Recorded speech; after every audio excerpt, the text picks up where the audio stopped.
Welcome to Samba Samba. Enjoy the video. You begin by confirming the version so you know whether an update is incremental or major.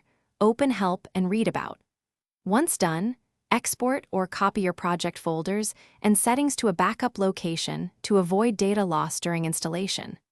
Make sure to close Shotcut and temporarily stop heavy apps to prevent file locks. This speeds the installer and reduces errors. Now you're ready to download the installer or start the package update process, appropriate for your OS. You download the matching installer for your operating system or run the package manager command for Linux. Choosing the right package prevents compatibility problems.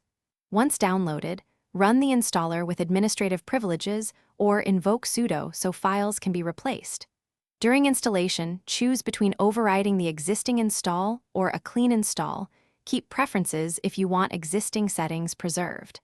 After the installer finishes, launch Shotcut to let it complete first-run setup and plugin reconnection automatically. You finish by opening a representative project to confirm timelines, filters, and export presets behave as before. This verifies codecs and GPU acceleration are intact. If something fails, restore your backup settings or reinstall specific plugins to rebuild functionality. Make sure to check console messages for errors. If exports fail, reinstall missing codecs or use the portable Shotcut build to isolate system conflicts. One key troubleshooting tip: if updates corrupt behavior, revert to your backup and test a clean install before retrying. Thanks for watching. Consider subscribing if we helped you.